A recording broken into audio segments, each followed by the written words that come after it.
I do want to introduce James, our guest speaker. He's the Managing Director of Cobb Digital. And James will be joining us today to talk about what it means to be authentic online.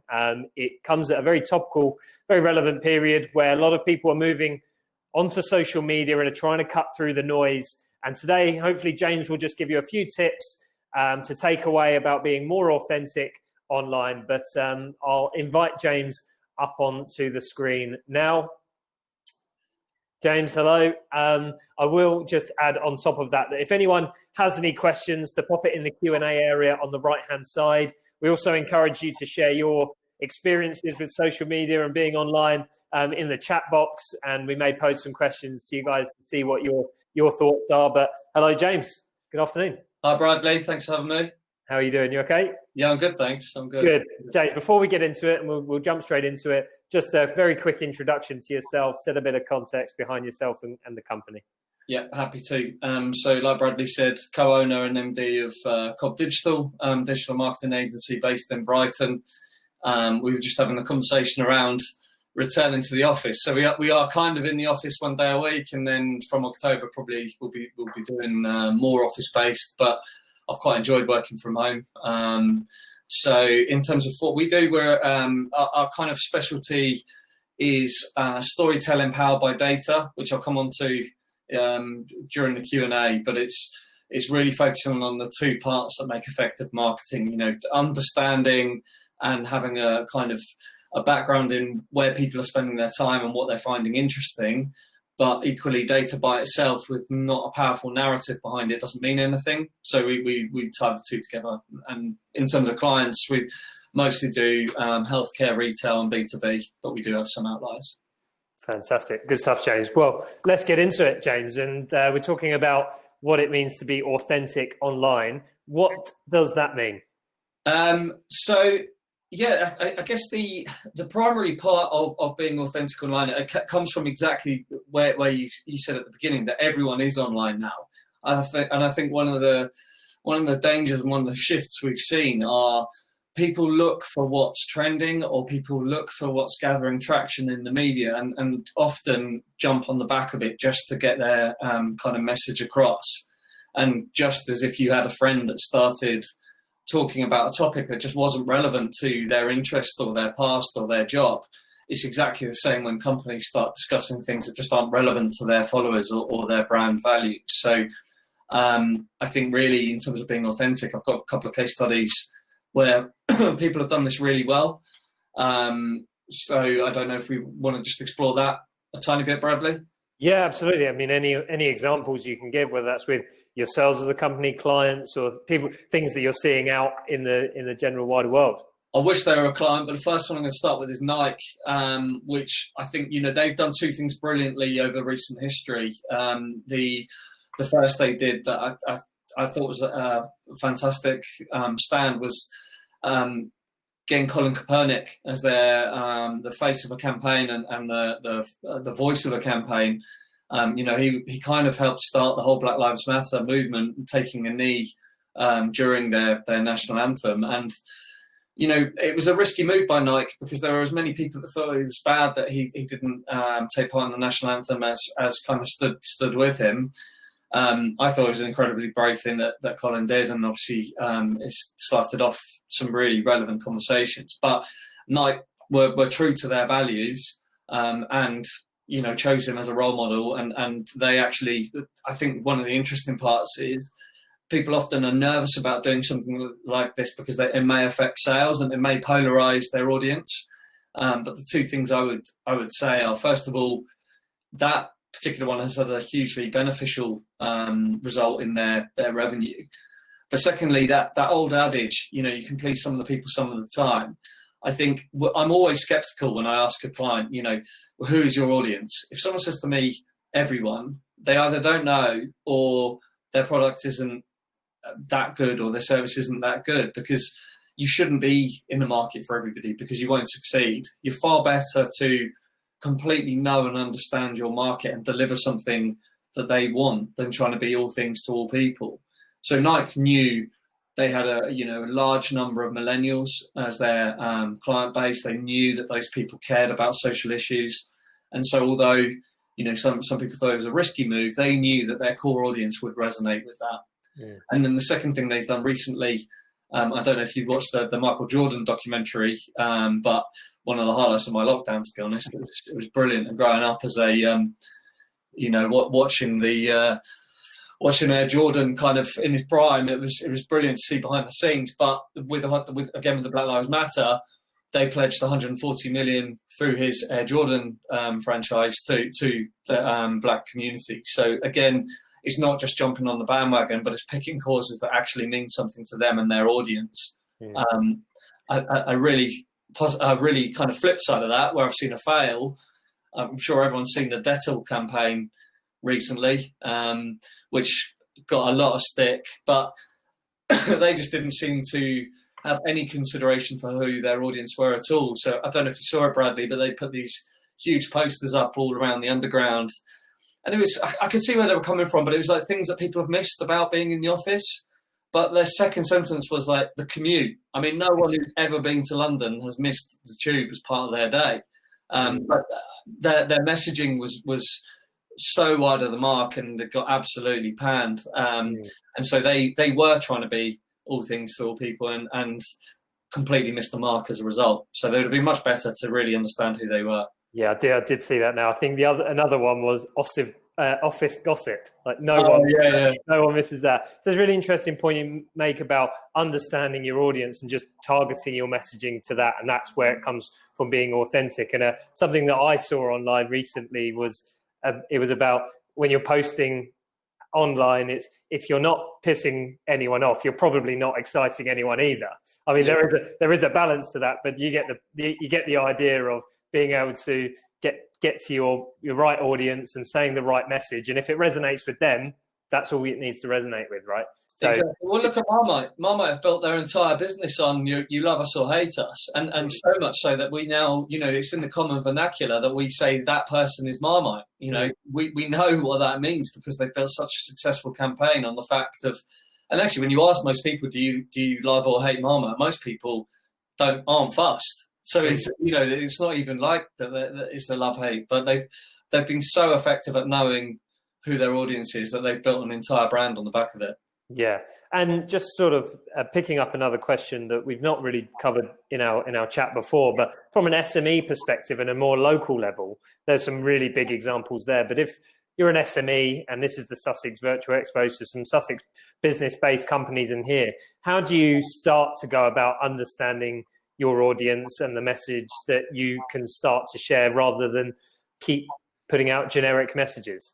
Yeah, so really good question. I think it's always interesting as well, because often we have these big retail brands as the case studies that we roll out because they have more money to do, more creative campaigns often, and they have a bigger audience to test things on. But we can still take those learnings onto smaller markets and onto I'm a small business in Sussex as well, so I understand that. Most of my clients are Southeast based, and we have a few larger ones, but often they're the SME side. So you can take some of those learnings. But I think the very first thing I would advise anyone, when we look at kind of understanding the audience, it's all too easy to say, my audience is a 35 to 45-year-old female who lives in and around London.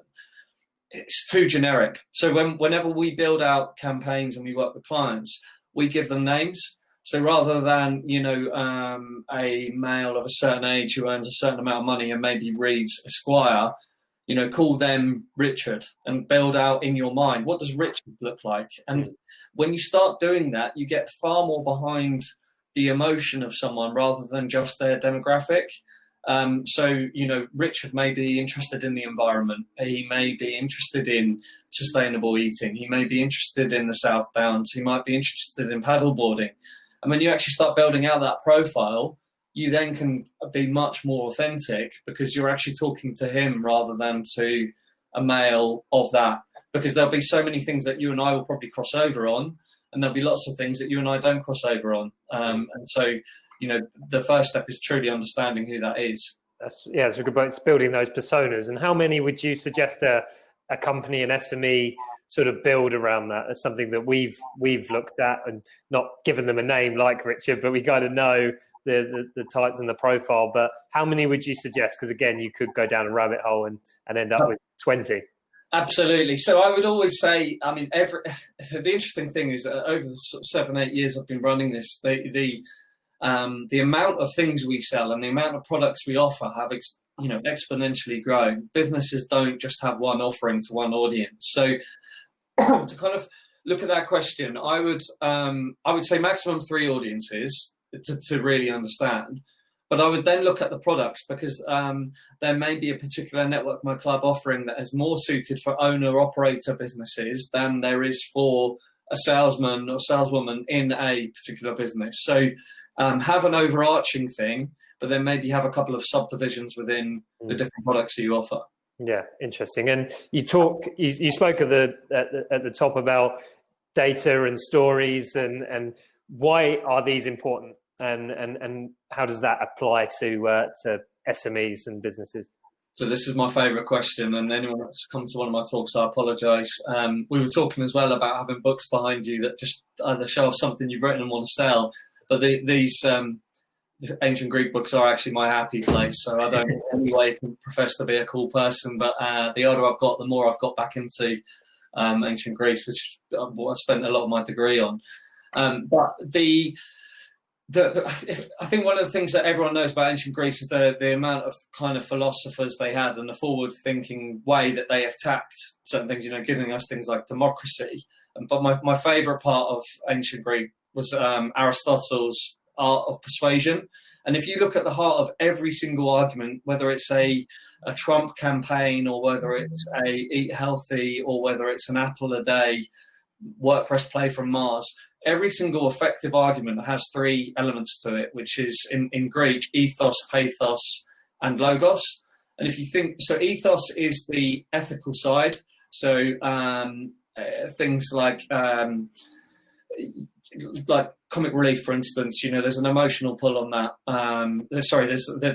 It's being told to you by someone that you kind of believe in. So, for instance, Cristiano Ronaldo, when he tweets about a particular pair of football boots, more likely to listen to that because you know who he is and you trust what he says.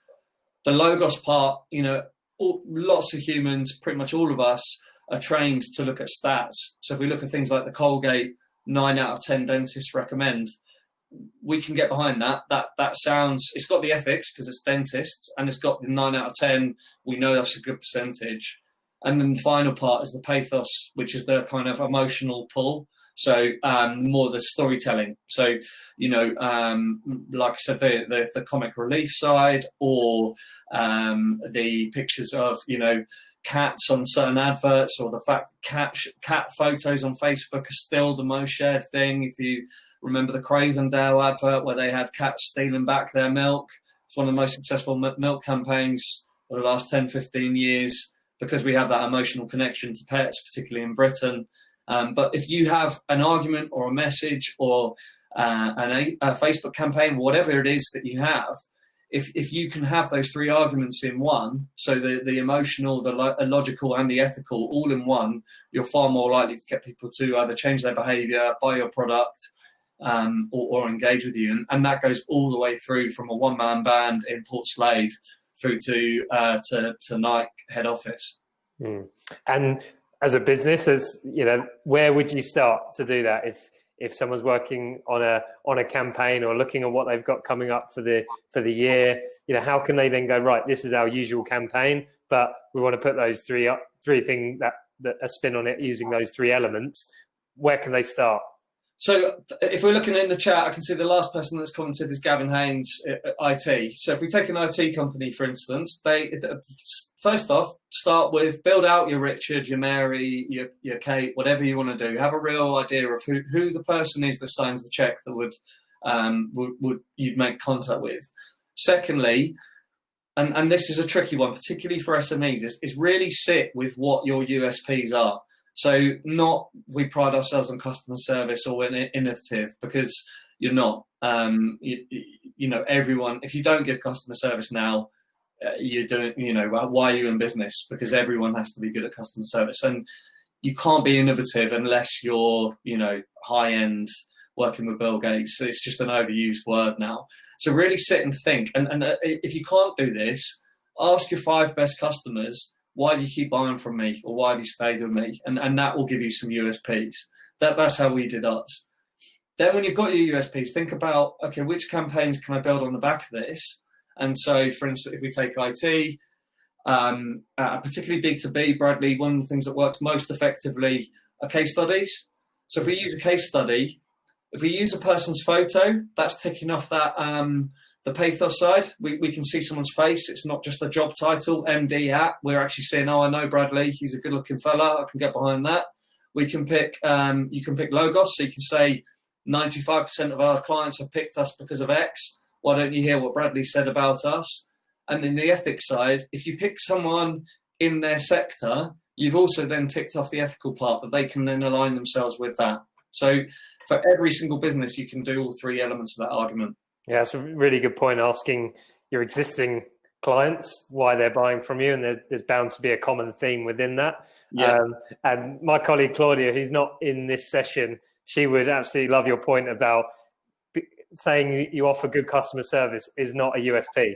Or the one that she sees a lot is when she asks a member, okay, tell me a little bit more. So they say, oh, we put our customer first. And it just isn't. So you need to make something that resonates with people. But also, I think what I've read a lot, and how we try to use our messaging, is just write as if you speak as well. Don't use words that you're not going to use in a conversation like we're using, because people will understand it better. It has that more human connection, doesn't it? So I totally agree. And the final bit I'd say on that part is about understanding your values as a business as well, which also helps with the authenticity side. So if your brand is, a Network My Club, which is about conversation and is about stimulating networking and talking to each other, absolutely be conversational. If you're a high-end investment bank, using an emoji and using, some slang is not right for you. So what are your values? What do you stand for? Are you standing for making business more accessible? In which case, make your copy more accessible. Is your business more about being luxury? In which case, make sure your text is luxurious. So I would understand my values before making decisions around that, because again, that is the whole part of being kind of authentic and engaging with people. Yeah, I'll ask. It's quite interesting because it's very relevant to our conversation in this morning's session. We had Carleen Jackson, who's CEO of Cloud9. We were talking about company culture and values, and it'd be interesting to get your view on, how do you define your company values? When you started Cobb Digital, how did you define them, and how do you continue to define them? Yeah, it's again a good question. I think, if I'm completely honest, at the beginning I didn't. At the beginning it was just me in a small room in Rochester House in Hove, and I don't think I even had a window at that point. So I think values was over egging it. I think my main thing was winning clients and then building on the back of that. So I think it took probably not until I had my second or third hire I started thinking about how we can build that. And I think one of the main things I've done with my values is always hire on kind of culture rather than skills. And so everyone in my team at the moment is the best team I've ever had over the whole time. A brilliant group of people that I trust implicitly. And so the culture has kind of evolved rather than having to be something that I've sat down. But pre-lockdown, we were working more on, what do we actually stand for? And the stories powered by data is something that we all really stand for. I think one of the issues that is always thrown at marketing is that lots of people go with their gut feel. I really like that ad, or I don't like that color, or I wouldn't. One of the ones we get most often is I would never click on that advert, which is annoying because, okay, you're not the target audience, so we wouldn't expect you to. We're selling trainers to vegetarians who don't want, and you're a meat eater who wears sandals. Of course you're not going to click on that advert. So I think, our value is very much looking at not what your gut says, but actually look at some science behind it and then build a campaign on the back of it. So, I definitely would advise people to spend some time. And I would also, one of the things, if you're a company that's got a few levels of employees, engage with some of the younger ones just as much as the ones that have been with you for a long time, because having a cross section throughout the business, you'll get some things that you really haven't thought that you maybe stood for, and that will help you kind of flesh out those values. Fantastic. And we'll go back to being authentic online and finish off with, you've given lots of good tips there and lots of food for thought for people. But if you had one tip for using digital channels for being authentic, on top of what you've already given, what would it be? In terms of one tip for being online, I would suggest choose. What I see often is people spreading themselves too thin, particularly when I'm looking at small businesses in Sussex. So choose one channel and do it well, rather than our competitors are now on TikTok, our competitors are on Instagram. If you're a solicitor in Haywards Heath, you don't need to be on TikTok or Pinterest or Instagram. Do LinkedIn and Facebook well, and really understand who you're talking to.